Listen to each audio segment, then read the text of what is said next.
que ya cumplimos la cita, pero mientras tanto, antes de sentarme y conversar con ustedes, voy a ver qué café nos van a servir hoy. ¿Listo? Hola Sandra, buenas noches, ¿cómo estás? Bien, ¿y tú? Muy bien, muy contenta hoy otra vez en un café especial. ¿Qué café nos vas a servir hoy? Hoy, Sarita, les traigo un café del municipio de Salgar. Es un café que tiene unas notas a miel, a caramelo, a cereza, cuerpo cremoso y una acidez cítrica. Te va a encantar. ¿Qué es eso de cuerpo cremoso y acidez cítrica? ¿Qué son esas propiedades? El cuerpo cremoso es cuando tú sientes como terciopelo en la boca, es una suavidad muy especial. Y la acidez cítrica podría decirse que es como la del limón. Entonces yo hoy en la taza de café que me voy a tomar del municipio de Salgar, si cierro los ojos y me concentro mucho, voy a encontrar algún rastro, alguna nota de limón. Más la acidez, es como la del limón, pero vas a encontrar son unas notas a cereza, a miel, es un café muy dulce y a caramelo. Listo, me voy a concentrar a ver si encuentro eso. Muchas gracias, Con Sandra. gusto. Hola, muy buenas noches, ¿cómo están? El programa pasado nos quedamos en punta en la discusión. Estábamos hablando de seguridad en Medellín y en Antioquia, teníamos muchas inquietudes, muchas propuestas, muchos temas por hablar y como lo dijimos en el programa pasado, se nos quedaron en el tintero muchos temas por meter la cucharada en este café especial. Así que muy buenas noches, bienvenidos a un café especial, este programa en el que hablamos de los temas que nos quitan el sueño, de esos temas que nos trasnochan. El tema que hoy nos trasnocha, para seguir con el programa de la semana pasada, es nada más y nada menos que el microtráfico y la extorsión, como dos problemáticas que consideramos fuertes para Medellín y Antioquia en materia de seguridad. Así que bienvenidos, recuerden acompañarnos en la discusión en las redes sociales, estamos atentos a su opinión, en el marco del respeto, la idea es construir. Muy buenas noches nuevamente, ¿cómo están? Hola Sarita, hola a todos. Hablando de extorsión, que les propongo que sea el primer tema para tratar, para que vamos como en orden. Uno constantemente escucha que a la señora del servicio le pidieron un dinero en su barrio, o que a tal persona le están obligando a comprar cierto producto y que tiene que ser ese producto, o que a un compañero, en mi caso pues es verdad, un compañero de la oficina llamaron a una tía a decirle que él estaba en la cárcel y que tenía que consignar cierta suma de dinero o que si no pues esto era un proceso legal, pues, obviamente no había pasado. Y uno empieza a ver eso y empieza a darse cuenta que estas cifras no corresponden o esta percepción no corresponde con la realidad de las cifras oficiales o que hay muchas cifras alrededor de la extorsión. ¿Por qué las cifras no coinciden en materia de extorsión? ¿Quién tiene una opinión al respecto? Pues ahí, Sarita, es que realmente en Colombia todo el sistema de información, pues los indicadores no terminan coincidiendo con las realidades. La forma de medirlos y principalmente en el tema de seguridad y convivencia es a partir de las denuncias, pero lo mismo que decía, si la gente no denuncia, el indicador no termina reportando la realidad y ahí es cuando llegan otras, digamos, corporaciones, ONGs a intentar hacer ese mecanismo de medición como ese ejercicio. Y muchas lo hacen muy bien, pero igual no tienen el andamiaje institucional, la fuerza para que el verificador sea totalmente confiable. Entonces ahí es donde nos encontramos frente a un subregistro enorme y muy difícil medir realmente cómo estamos desde una forma cuantitativa que es tan importante para nosotros. Y a mí me preocupa una cosa y es que, pues la primera palabra que se me viene a la cabeza es confianza. ¿En quién confían más los ciudadanos? A veces parecería que confían más en una organización no gubernamental a la que pueden acudir fácilmente, que les escucha su historia, que, en fin, se sienten más acogidos. Digamos que ante el escenario de que ni la ONG ni las instituciones van a hacer nada por el cuento que yo estoy contando, pues tal vez acudan a la institución. Pero con un agravante. Y es que cuando de cara a los medios de comunicación y de cara a la divulgación de esas cifras, los ciudadanos, inclusive los periodistas, tendemos a creer más en las cifras que tienen esas organizaciones no gubernamentales que las instituciones. Pero ahí, Catalina, yo difiero en un tema y es que entonces la gente confía más en las ONGs y las corporaciones. Yo, digamos que he sido funcionaria pública ya hace un tiempo y en el último trabajo estuve en territorio y la gente se abre contigo. No importa que tengas el chaleco representando una institución, el problema es que esa información que a mí me pasan no termina siendo parte de un indicador. Pero eso se establece como denuncia. Esa No. es la pregunta, es un diálogo que están teniendo con vos. Digamos, uno como Claro. periodista también le sucede Es eso eso. constantemente. La gente le cuenta de sus problemáticas, pero eso no es una denuncia, ¿cierto? Y uno también profesionalmente no puede ir dando esa Y tú información. les dices denuncia y ahí sí, no, no, no. Y ahí yo tengo una pregunta a propósito de que Perra lo menciona y Milena también y Cata pues en cierta medida lo dice. Leyendo sobre el tema, FENALCO dice que el 80-90% de sus asociados ha sido en algún momento víctima de extorsión. Y por otro lado estaba leyendo un artículo de Colombiano en estos días en el que planteaban que en un sector de Medellín los ciudadanos estaban quejando en las redes sociales de este periódico diciendo nos están extorsionando y se van a ver a las denuncias en fiscalía, pues en las autoridades para esto y no habían denuncias o habían muy pocas denuncias frente al tema. Yo sí les quiero preguntar a ustedes por qué creen que la gente no denuncia y no denuncia particularmente en el caso de extorsión. Yo creo que a veces poner también cifras como las de los comerciantes dejan de un lado otra clase de extorsiones que son extorsiones solamente que son microextorsiones y hay un mercado enorme en Medellín y en Antioquia donde uno podría clasificar las clases de extorsiones que hay. A mí particularmente, una vez iba manejando, llegué a un punto de la ciudad donde una vía estaba cerrada, miro para atrás, no me podía reversar y me toca seguir por un camino que no era el más ameno. Y llegó a un punto estrechísimo en una loma, que me da mucho miedo, y tenía que parar porque había un lazo y dos señores, sola en un carro, en un barrio que no conocía, me dicen tiene que dar 2.000 pesos para pasar. Yo lo primero que digo es, ¿yo qué hago acá? Pues estoy completamente indefensa, una boba en la mitad del mundo, di los 2.000 pesos. Pero llego a mi casa y yo digo, bueno, voy a denunciar. Pero ¿cómo llego yo a la fiscalía con una fila de 100 personas a hacer una denuncia? Es que me extorsionaron con 2.000 pesos. Entonces, el mecanismo sigue siendo el mismo, tanto para extorsionar al comerciante de 150 millones de pesos, como para el que diario tiene que pagar 2.000 pesos para llegar a su casa. Pero ese que diario tiene que pagar 2.000 pesos para llegar a la casa, no tiene como un mecanismo donde pueda hacer una denuncia más rápido, más ligera, y yo estoy casi segura que lo van a atender hasta con más risa que el que recibió una extorsión de 195 No, es que yo millones. había escuchado el caso de niños que les cobran una microextorsión de la mesada, van para el colegio y les cobran 500 o 1.000 pesos. Y súmelo por cada niño cuánto suma eso y cuánto repercute. Pero claro, no se denuncian, pienso yo, por dos motivos. El primero, miedo, ¿cierto? Porque, bueno, ya se sabe lo que puede pasar si se filtra esa información, y esa información lamentablemente se filtra, ¿cierto? Y segundo, pues porque es un trámite dispendioso, uno no quiere estar en medio de de las trabas que pone a veces la institucionalidad para ese tipo de denuncias, y entonces es mejor dejar las cosas calladas y o ceder o abandonar el lugar donde uno se encuentra. Otro punto es que los puntos de denuncia no abundan, y para que una denuncia entre en esos indicadores hay que ir a la fiscalía. Hay puntos, o sea, vos no puedes ir a una comisaría, no puedes ir a un CAI, y yo creo que mucha gente, solamente por no ir hasta la fiscalía y tenerse que recorrer todo Medellín, no establece la denuncia. Ahora existe seguridad en línea, por ejemplo. No sé si esas cifras entran dentro de los indicadores que está entregando la policía en este momento, o si se quedan en, eso sí es ignorancia mía, o si se quedan solo en la empresa de seguridad urbana. Yo tengo una pregunta más. O sea, acá tenemos como una como para ir redondeando esta primera pregunta de la que estábamos hablando, y es que creemos, según veo, si alguien está pues no coincide con el tema ánimo para decirlo, pero que la gente no denuncia por desconfianza y miedo, o porque no, en la desconfianza podríamos incluir que es la inutilidad, que la gente cree que es inútil denunciar. Yo creo, Sarita, que hay una claro. tercera, Sí. y es que a veces ni siquiera nos percatamos de que sea extorsión.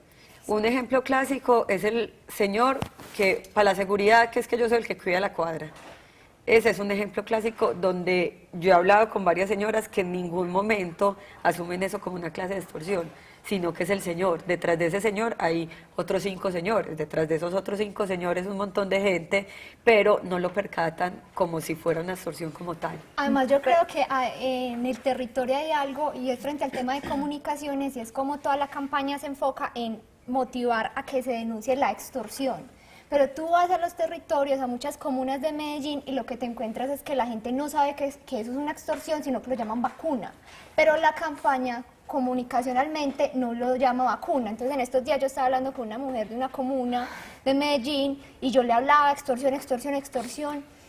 Y la empleada de la funcionaria de la Secretaría de Seguridad también era, denuncian la extorsión, y ella ya cuando entró como en confianza me va diciendo, Pasito, extorsión es lo mismo que vacuna, pero después de 45 minutos de estar nosotras ahí sensibilizándola. Entonces, ¿cuántas veces también fallamos por utilizar un lenguaje que no es cercano con las comunidades? Pero yo creo que, digamos, con el tema de la extorsión es para mí, y hablando del tema de vacunas, es lógico que si un grupo privado, pues digamos un grupo de crimen organizado, ofrece seguridad y por esa seguridad que ofrece cobra un precio, que a eso le podemos llamar vacuna, eso me dice a mí dos cosas. Primero, que hay un fraccionamiento de las instituciones y una debilidad institucional, que no es capaz de brindarle seguridad, de ofrecerle confianza a la persona a la que le está cobrando un X privado por ofrecerle seguridad,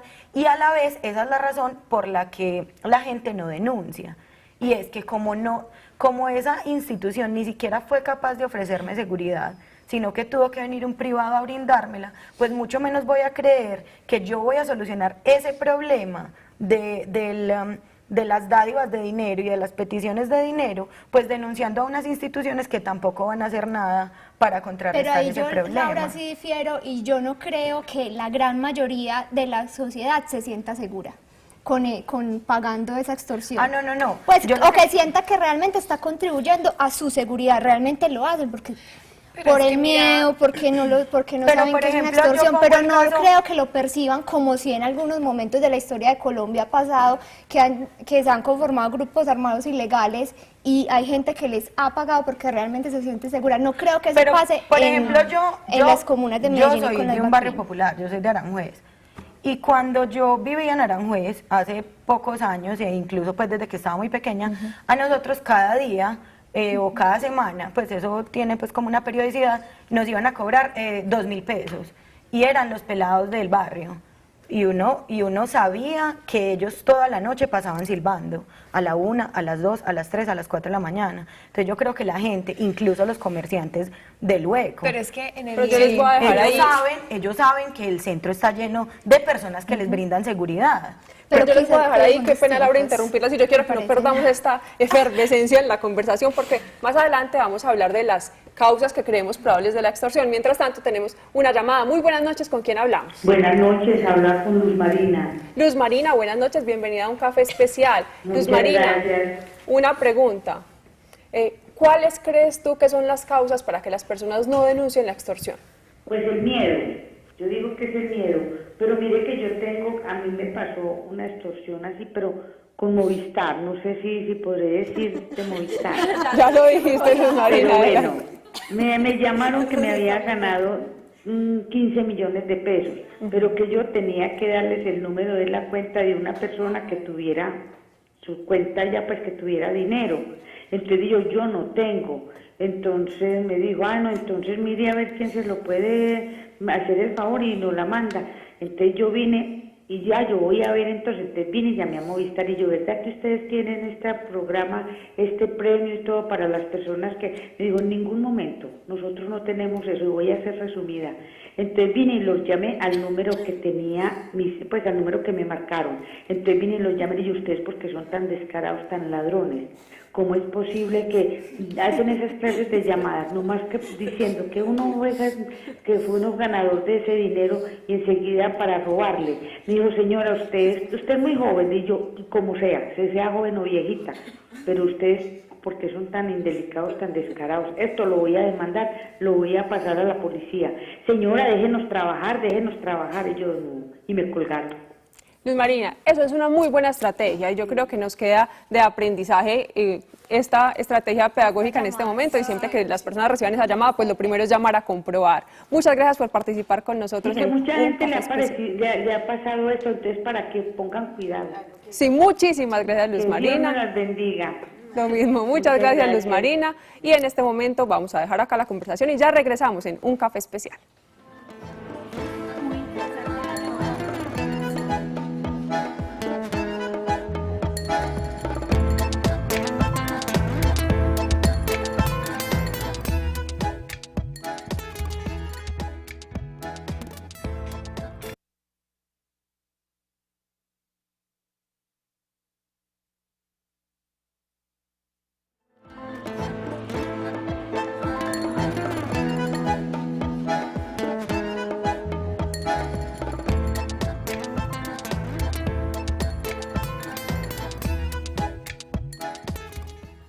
seguimos hoy con el tema que nos trasnocha o los temas que nos trasnochan en un café especial. En esta primera parte estamos hablando de extorsión y más adelante hablaremos de microtráfico. Recuerden compartir con nosotros sus opiniones conectándose en redes sociales utilizando la etiqueta numeral Un Café Especial. Ya también, si buscan en las redes sociales la etiqueta Un Café Especial, encontrarán nuestras redes sociales que más adelante se las voy a decir. Pero a propósito de la llamada de Luz Marina que acabamos de tener, Perla estaba haciéndonos un comentario mientras salimos a comerciales. Que yo creo que Luz Marina nos pone en evidencia una cosa que no hemos hablado porque nos hemos dedicado mucho a hablar de la extorsión cuando tiene que ver con bandas criminales u organizaciones grandes. Y Luz Marina toca un tema de delincuencia común que incluso a veces es mucho más difícil de percibir que es una extorsión, porque entonces te llaman, casi me argentinizo, te llaman que te ganaste el viaje, que te ganaste la estadía en un hotel, o que puedes ir a reclamar un premio por haber ido a una parte donde uno a veces incluso nunca fue. Y nos dicen premio, ya, nos enloquecen. Delincuencia común, un tema que no habíamos tocado hasta este momento. Claro, y no solo eso, es que la delincuencia común aprovecha esa sensación de inseguridad y esa percepción de inseguridad y de miedo que estábamos diciendo y extorsiona en nombre de las grandes bandas o de los grandes grupos organizados de delincuencia que uno conoce. Entonces se aprovechan del buen nombre del buen de esos buenos muchachos.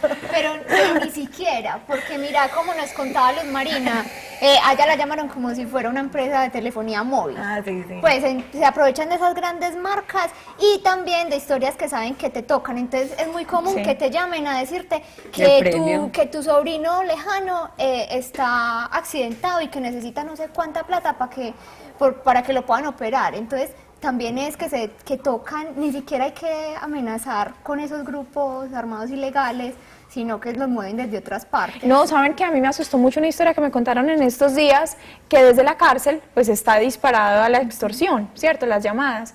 Y lo peor, y las recomendaciones que daban era, por ejemplo, las tarjetas profesionales que uno siempre entrega con los datos personales y no sé qué, los utilizan, encuentran información y desde la cárcel te llaman y entonces, claro, pues, conocen tu nombre, tu teléfono, tu correo electrónico, dónde vives, tu trabajo, y entonces imagínate en esa situación uno qué hace. Yo le estaba diciendo a Milena mientras íbamos a comerciales, es que al final es un delito fácil de cometer. O sea, casi nunca hay un arma de por medio, es básicamente una intimidación, una amenaza y listo. La gente suele actuar en consecuencia a favor de los criminales con la extorsión, pero pues es un delito que no necesita demasiada logística, demasiada organización, es tan fácil como jugar con el miedo de la gente. Con Yo la les tengo un psicología. último tema, dificilísimo de percibir, que en estos días una nieta de mi papá me estuvo contando, y es a través de internet, y eso es muy difícil de percibir porque además si la reglamentación es frágil en estos entornos palpables donde nos tocamos, a vos te pueden extorsionar a nombre de una empresa colombiana y el servidor está en Marruecos y se jode porque ahí ya no tienen cómo aplicarles, toca irse como a convenio de Budapest.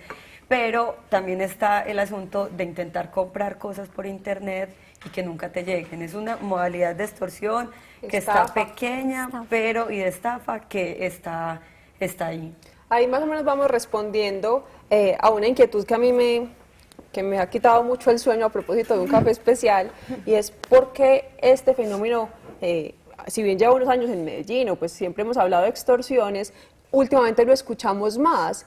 Ahorita cuando Laura estaba hablando, la señora directora me hizo un comentario acá vía el apuntador, y tú decías que uno de los fenómenos pues de la extorsión, o lo que sucedía es que mucha gente se sentía como salvaguardada o protegida y decidía acudir a este tipo de organizaciones, pues, o más que acudir, como solventarlas. Este fenómeno de pronto se hace conocido. Las Convivir surgieron en cierta medida como para garantizar la seguridad, como una seguridad privada. ¿A usted suena eso como la evolución de un fenómeno o la manutención de un fenómeno en el tiempo? Sí, la no, duración? es definitivamente el fenómeno Y los paramilitar. jefes además están en la cárcel, ¿no? El fenómeno paramilitar urbano que surge precisamente como su nombre lo indica, paralelo al Estado, ¿cierto? Sí. Es una organización que pretende brindar seguridad y combatir según sus ideologías, si se puede decir que tienen, o según sus propósitos, combatir el crimen, combatir la prostitución, combatir la drogadicción, combatir, bueno, N cantidad de cosas que ellos consideran que no están bien. Entonces, ¿ellos qué es lo que hacen? Simplemente tomar el papel del Estado, ¿cierto? Si hablamos del caso Convivir, hablamos del caso, por ejemplo, comerciantes del centro. Entonces ellos son los que van y le cobran el impuesto, la vacuna o la extorsión a los comerciantes porque ellos se supone que les están garantizando la seguridad y de hecho así es. En el centro cogen un ladrón y ya saben la cosa tan espantosa que hacen con él, ¿cierto? Y es más, eso está tan, o sea, la gente ha hecho tanta introspección de ese tipo de prácticas que a la gente ya eso le parece normal y le parece justificable y le parece que está bien. Yo trabajo en el centro y tengo la oportunidad de ver todos los días ese tipo de cosas pues que me horrorizan y me espantan y tú ves la opinión de la gente y lo que la gente va comentando y lo que la gente observa y las actitudes de la gente y a la gente le parece que eso está maravilloso. Ah, no, pues se lo ganó, se lo buscó. No, ¿cierto? Ese fenómeno paramilitar ha sido tan nocivo, no solo para, digamos, para el país en general, que incluso la mentalidad de las personas ha cambiado. No, y yo también pienso algo. Digamos, nosotros estamos viviendo el reto, por así decirlo, del posconflicto en temas, por ejemplo, de la desmovilización de los paramilitares, ¿cierto? ¿Qué pasa con el desmovilizado que no encuentra las oportunidades que se supone debía tener después de dejar de pertenecer a estos grupos? Pues entonces, digamos, se encuentran en la extorsión un delito que es como más bien sencillo de realizar y entonces terminan involucrados ahí. Eso es como el reto que habría y que se va a plantear igual si llegamos a un cese, por ejemplo, del conflicto con la guerrilla, pues sería algo similar. Yo pensaría en otra teoría que no sé si sea tan teoría, pero un poco ya, con excepción del centro, yo creo que es necesario desactivar el tema del paramilitarismo y si es que existe o ha existido alguna vez ideología. Yo creo y siento que el fenómeno que está sucediendo hoy en los barrios de Medellín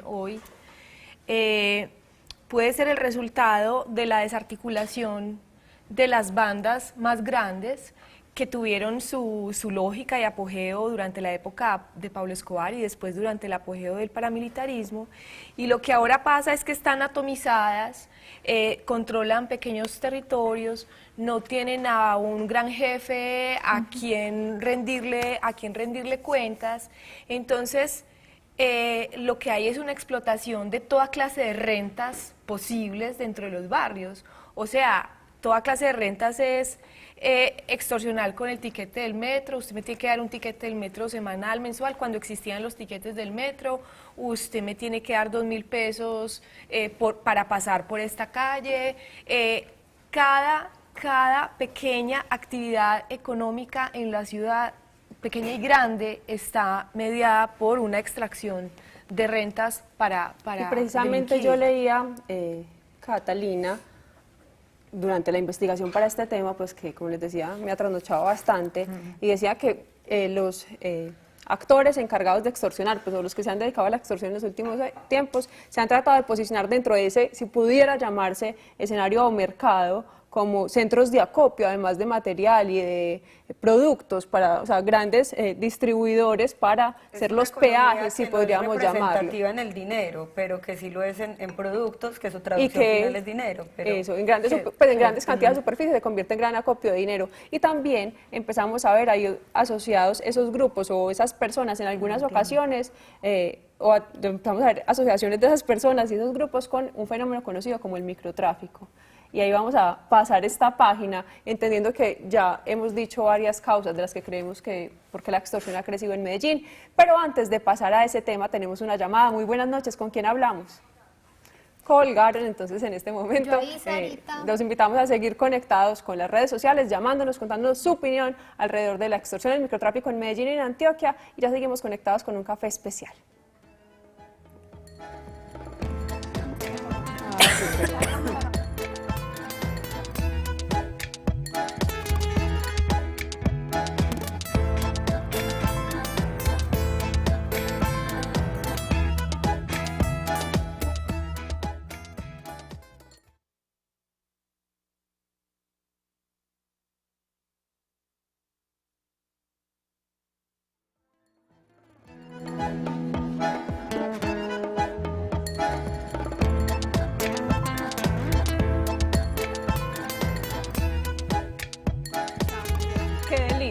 ya para esta conversación, para endulzarla. Claro que sí, para que acompañes el café. Muchas gracias, Sandra. Vos haces parte de la Escuela Café de Antioquia. Sí, Sarita. Y la escuela tiene unos cursos. Háblanos un poquito de esos cursos. Bueno, en este momento tenemos cursos tanto de catación como de barismo, con un aliado que es el SENA.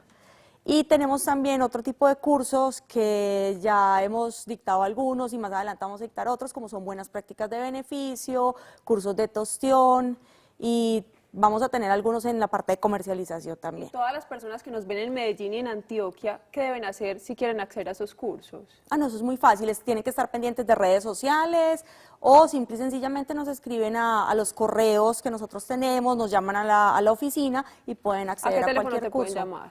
383-8621, que es el Para que lo teléfono de anoten en la cafés casa, especiales, sí. claro que sí, para que lo anoten y nos puedan estar llamando, pueden estar pendientes también en los diferentes municipios con su extensionista.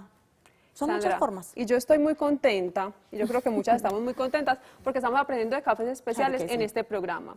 Pero yo tengo una duda que yo sé que muchos televidentes pueden tener, y es que yo cuéntame. siempre o generalmente pido, ve, dame un café americano, pero decime, ¿qué es un café americano? Bueno, un café americano es un café que tiene una parte de espresso, que es un café que es bastante concentrado, y agua. Es más, la historia nos dice que ese tipo de café surge, no está comprobado que conste, en la Segunda Guerra Mundial, donde los americanos cuando llegan a Europa le adicionaban al espresso agua porque les gustaba un poquito más suave. Entonces, ahí está el dato, hoy aprendimos algo nuevo. Muchas gracias, Sandra, y traernos ese café que estamos pues acá muertas con ese olor. Claro que sí, con Muchísimas mucho gracias. gusto. Y antes de seguir nuestra discusión, en redes sociales tenemos participación, personas muy activas hablando de extorsión y microtráfico en Medellín y en Antioquia. A propósito, Esteban Zapata Ríos, @EstebanZ01, dice, a falta del numeral Estado, la seguridad informal se toma en la comunidad para vivir tranquilos. Numeral, un café especial. Y Duber Cuarta Ruiz, @Duber4R, dice, un numeral, un café especial, ¿cómo hacer para denunciar con miedo a la institucionalidad? Le falta credibilidad. @un café especial. Yo los quiero invitar para que estén conectados con nosotros utilizando la etiqueta numeral un café especial y también nos pueden llamar a los teléfonos 232-3903 y 018-051-5015. En este momento, a propósito, tenemos una llamada. Muy buenas noches, ¿con quién hablamos? ¿Aló? Sí, buenas noches. Buenas noches, ¿con quién hablamos? Buenas noches, mi nombre es Lucy. Lucy, buenas noches. Muchas gracias por acompañarnos hoy con estas conversaciones que nos quitan el sueño. ¿Qué tienes para contarnos hoy?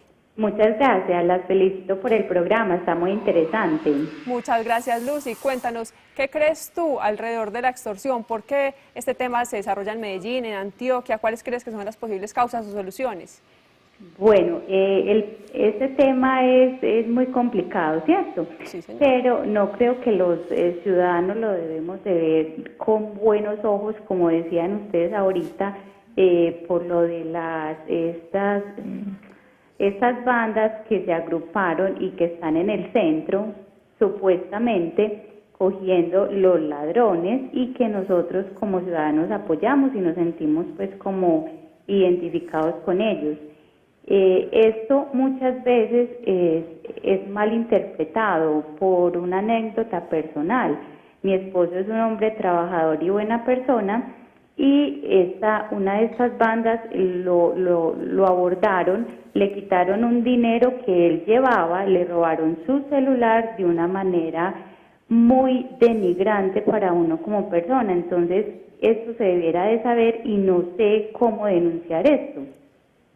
Bueno, lo más importante ahí es acudir a las autoridades en este momento o en el momento que sucedió más adelante, pues y denunciar el tema del que ha sido víctima tu esposo. Lucy, muchísimas gracias por acompañarnos hoy con este tema que nos trasnocha en un café especial y te invitamos a seguirnos acompañando con las conversaciones que nos quitan el sueño. Yo quiero decir algo. Señora. Para Lucy, quiero decir algo. Bueno, primero que muchas gracias pues por estar en el programa, por estarnos viendo, por participar. Y segundo, lo que quiero decir cuando dije que esos comportamientos, digamos, de persecución a los ladrones y de lesionarlos, no quiero que se entienda de una manera errada cuando digo que eso tiene acogida por parte de la ciudadanía. Primero, ni estoy justificando a los ladrones Y segundo, tampoco estoy diciendo ni generalizando que en su totalidad la ciudadanía esté de acuerdo con ese tipo de prácticas. Lo que yo quiero decir es que el sentimiento que yo veo, que yo observo y que yo escucho cuando veo sucesos de ese tipo es que la gente responde cosas como se lo buscó o responde cosas como eso está bien, o muchas veces incluso gente que no tiene nada que ver con estas personas que brindan seguridad, pues estos ejércitos privados que brindan seguridad en el centro de Medellín, incluso muchas personas que no tienen que ver con esos grupos, se meten a ser parte de lo que ellos mismos hacen. Entonces, no quiero que se entienda que yo dije que era un sentimiento de toda la ciudadanía, sino que es, digamos, lo que uno puede observar cuando percepción. camina el centro de Y Medellín. en este momento tenemos otra llamada. Muy buenas noches, ¿con quién hablamos? ¿Aló? Aló, buenas noches, ¿con quién hablamos? Buenas noches, disculpa que me reserve mi nombre. Solamente es para decirles que aquí en Belén la ruta 170 es extorsionada. Cuando voltea la 76 y coge la calle 26, en cualquier esquina sale un joven, les estira la mano por la puerta de adelante, ya sabemos que el conductor le pasa sus billeticos calladamente. Entonces eso es extorsionar los hechos. Eso lo saben las autoridades, eso ha salido en la revista Gente de aquí de Belén, pero nadie hace nada. Muchas gracias por la información. A ustedes los felicito por el programa, muchísimas gracias a ustedes. Muchas gracias por participar en un café especial. No sin antes invitarte nuevamente a denunciar. Ante este tipo de actos siempre hay que recurrir a las autoridades para denunciar. Y muchas gracias por acompañarnos en un café especial. Y estamos que nos conversamos alrededor de otro tema que dejamos en el tintero, el microtráfico. Hablamos o cada vez vemos más que crece. Pero Sarita, espéreme. Bueno, señora. Yo ahí tenía un pendiente que lo digo, lo voy a hacer de forma muy breve, y es que a mí me parece muy, muy, muy peligroso el hecho de ponerle un estatus político a las BACRIM. Porque eso es, de cierta forma, pues darles el estatus político significa legitimarlos, y yo creo que en el caso de las BACRIM y todo este trabajo que hacen de extorsión, ahí no hay un tema ideológico, sino económico, y eso económico ilegal y ligado al tema del microtráfico que ya vamos a hablar. Y otro asunto ahí, que a propósito de la llamada de Lucy y lo que planteaba y la respuesta que Laura le da, el hecho es totalmente cierto, Laura, que aquí hay una cosa de legitimar la violencia y de justificarla, pero eso no hace que se le dé un estatus político, porque no es solamente con este tipo de grupos que la gente dice, ay, al menos lo mató. No, es que aquí es con todo. Si el esposo le pega a la mujer, es que dice, quién sabe ya qué hizo, que se lo buscó. Caso Liliana Rendón. Si a una persona, si a una mujer la violan en la calle, dicen, es que quién sabe qué ropa llevaría. Si a un pelado lo matan en un barrio, dicen, quién sabe qué estaría haciendo. Entonces, aquí, por todo, legitimamos la violencia, es un tema cultural, pero eso no creo yo que pueda darle un estatus político a las BACRIM. Sí, ahora, yo les tengo el tema.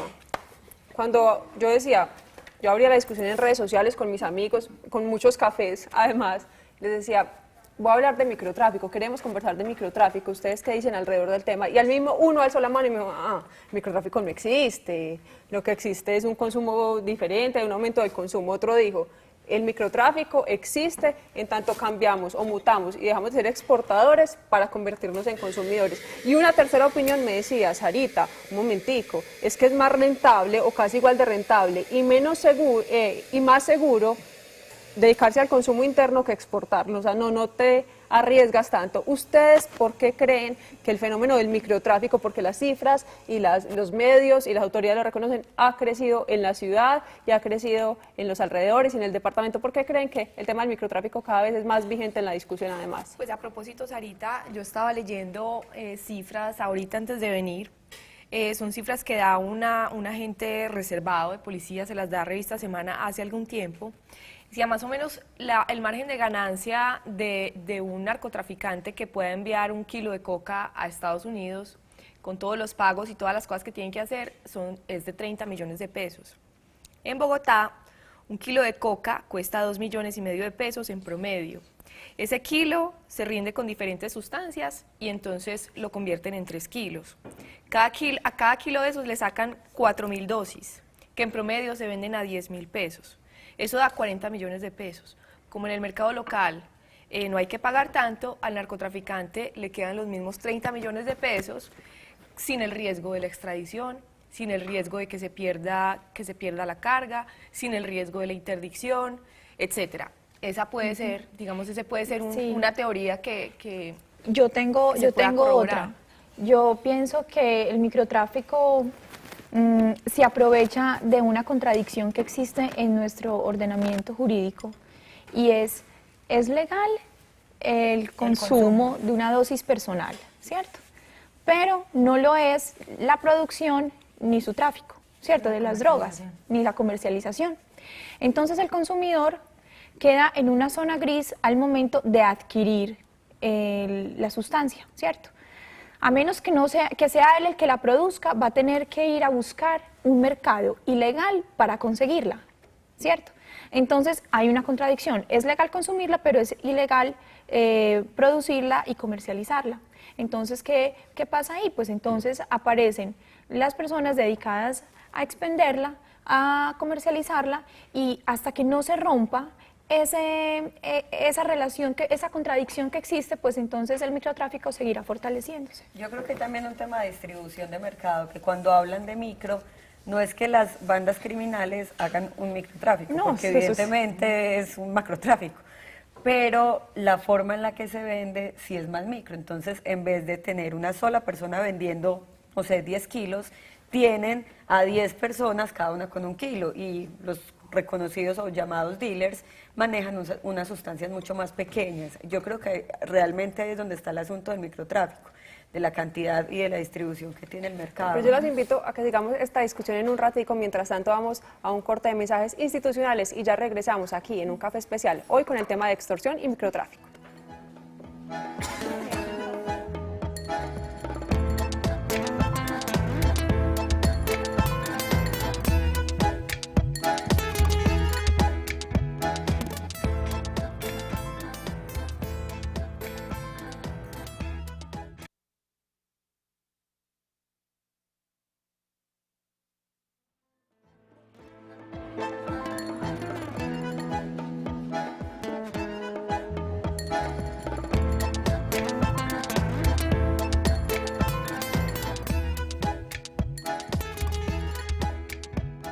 Bueno, y las redes sociales están muy movidas hoy frente a los dos temas que planteamos para la discusión en un café especial. Empezamos con Jenny A. Echavarría. Ella nos dice: la disputa de poder por el territorio de las bandas y organizaciones es un punto clave en el microtráfico y la extorsión. Numeral, un café especial.